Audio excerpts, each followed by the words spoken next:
And let's take this time to roll it over to the next subject of the night, and that is the NBA free agency. Now, that just started on July the 1st. Technically, at 12 a.m., everything started moving. That is when teams are allowed to contact unrestricted free agents. I believe they're allowed to contact restricted free agents. Nobody's allowed to really sign a deal, but deals are allowed to kind of be, gentlemen agreements are allowed to be made. I believe there's a moratorium on signing any contracts until the 10th of July, but this is really where all the players are dipping their toes in the water, seeing what free agency is like. I'm going to talk about a couple of the bigger free agents out there, or I'd say most important free agents. And let's start it off with Carmelo Anthony, because this guy is the #1 free agent this year, right now. Now, you could say, what about Dwayne Wade and Chris Bosh and LeBron James? They all opted out of their contracts, but I have every confidence that they're all three going to stay in Miami. Might be a little iffy because I'm hearing talks about LeBron James saying he wants more money, which is a max contract is what he wants. And not the biggest LeBron James fan here. Great talent. He just beat my team 3 years in a row in the playoffs. So, I mean, I thought LeBron James was going to go for a lesser contract if they really want to be the Big Four. Yeah, well, I think that's kind of, those rumors have kind of just died away. They're not really going to try to go for Carmelo. I don't think they can right now. But LeBron James came out and said he wanted to be the highest paid player on his team. Now, he has been in the league for 11 years, and he has had 11 spectacular years, and he never once has been the highest paid player on his team, which, when I found that out, I was kind of shocked. I was like, who the heck was better than him in his Cleveland years?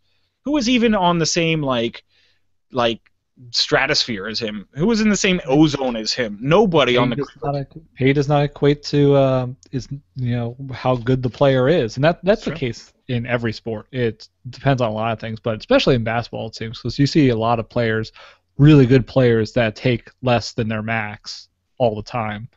Yeah, because you want to be on a good team, and that makes sense. You want to make sure that you're not, putting a chokehold on your team so that they have the flexibility to go out and get other good players, which it seemed like LeBron James was willing to do when he first showed up in Miami.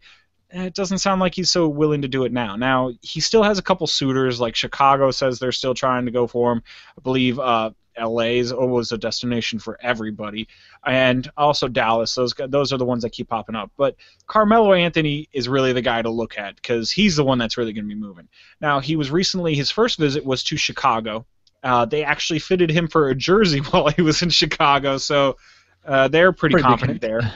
Yep. Just yesterday, he actually showed up in Houston and Dallas. And what intrigues me about him in Dallas is a really good friend of his and a teammate for a while in New York. Tyson Chandler actually just signed in Dallas. Either he got traded there or he signed there. He's in Dallas right now, and he's really making a big push to bring Carmelo Anthony in. So that'll be interesting. Honestly, I think he's going to be a Chicago Bull next year. I don't really see any way around it. New York Knicks fans still think that Phil Jackson can lure him back, but sorry, ain't going to happen. I just see him being a Chicago Bull because when you match him up with Joakim Noah and a healthy Derrick Rose, if Derrick Rose can ever get healthy, they're probably the only contention for the Heat in the East if the big three come back. So. And Chicago's such a good basketball town anyway. Oh, yeah. Like Dallas, not as much. They're a football place. Texas in general, that's a football state. They'll love basketball, but it's not going to get the same attention as you'll get in Chicago, I think. So. No, that's very true. I mean, Chicago, that is a basketball town. That's a basketball and hockey and football. Well, that's a sports town, really. But their basketball has such a deep. Especially their basketball has such a deep history from the Bulls during the 90s.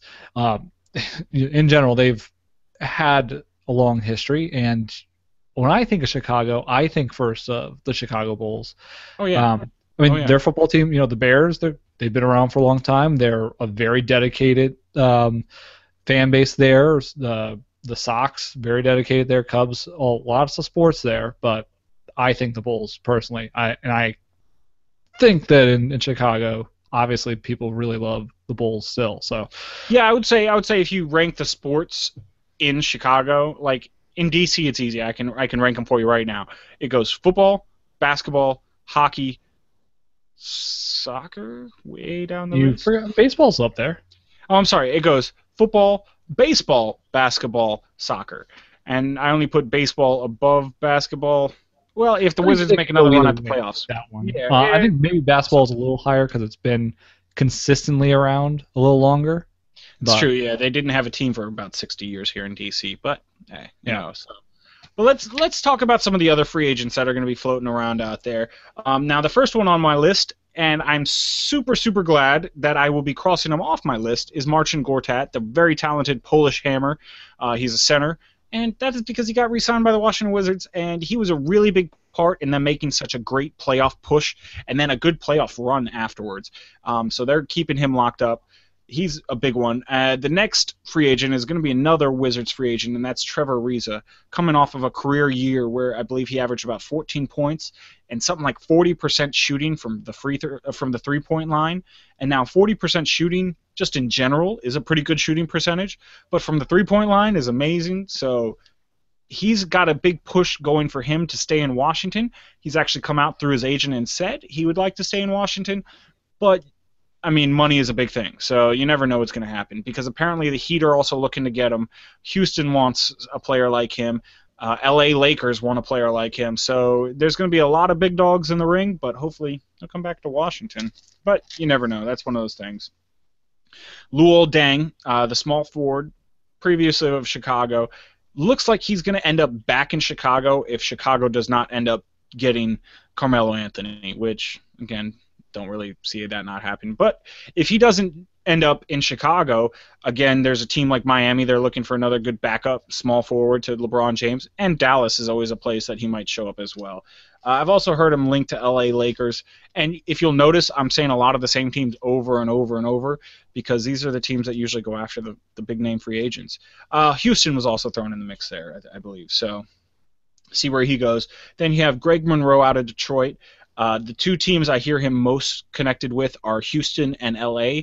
Don't really understand Houston as much because I believe he's a natural center, and you've already got Dwight Howard. So unless you're planning on moving one of those guys to another position, it really wouldn't work there. And LA, they just need as much help as they can get. So if they picked up everybody on my free agent list, they might be a decent team. But other than that, that would be pretty amazing, actually. If they're just like, up, new team. They've got them all. Even Marcin Gortat, who already signed with the Wizards. How did they do that, you ask?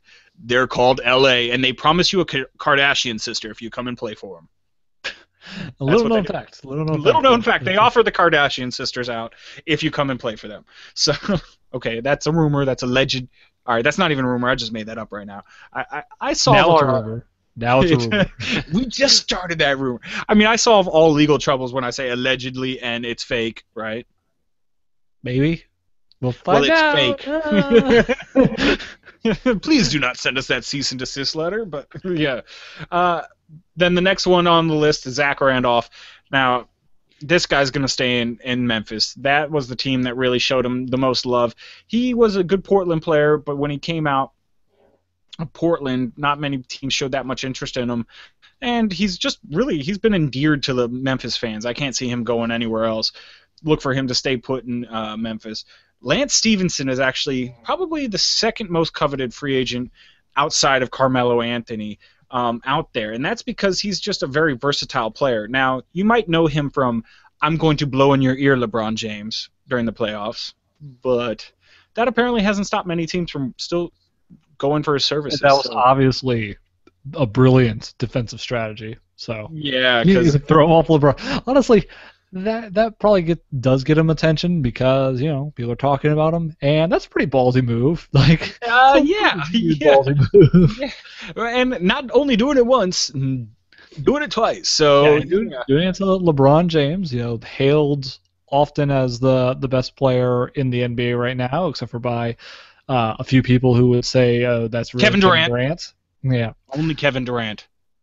But yeah, but LeBron James, people, you mean me, definitely has a lot of that attention right now. So he's going like he's a giant of a figure in basketball for the last. He's a giant years. of a figure like in life too. That guy's 6'8" and like 250 pounds. He's a beast. So, but yeah, but the only guys here that over and over. Lance Stevenson actually, the Pacers trying to keep him part of their recruiting thing was, again, teams are allowed to start talking to free agents on 12 a.m. on July 1st. So they had a little movie date with him. They rented out a movie theater, I believe, and showed him like a highlight clip of himself as a Pacer at 12 o'clock as part of the recruiting pitch. So they're really looking to keep him. Now, if they don't end up keeping him, again, he's linked to places like New York Knicks. If they don't end up keeping him, I could see someone like Gordon Hayward coming in there. He's a really good small forward, or shooting guard, I'm sorry. He from Butler, but plays right now in Utah. And you know what?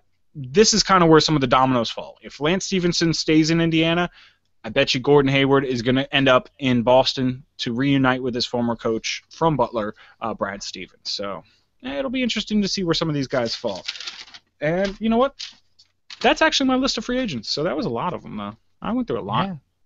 Are there any more out there? There's like 100 more, but these are the ones I really thought were notable. So those are the ones that went over. You have maybe Kyle some of those Lowry. other people. Maybe you're just overlooking some of those other players. Like some of those other free agents are going to be sleeper hits wherever they go. You know, I just feel disappointed that we haven't gone through all hundreds. All hundreds. Well, of course, this, funny too. Like when I was doing my research for the show, they were like, "Okay, these are all the free agents for this next year." And I'm looking at it like Derek Fisher was on the list. I'm like, "Do you know that he actually is a coach now? I don't think he's going to sign with another team when he's coaching one." That would be weird. Hilarious and awesome. I'm going to conflict of interest. What he's. But I'm going to play for the Brooklyn Nets. I mean, it'd have to be a cross-town team, so that's pretty interesting there. So, but yeah, like Kyle Lowry would have been one of the ones I talked about, but he signed yesterday or this morning with the Raptors. So I mean, there's a couple of the free agents that have already signed, so I kind of crossed those guys off the list. I had to talk about Marcin though. The Polish Hammer will return to DC. That's all I gotta say. I love that. I'm here on fire.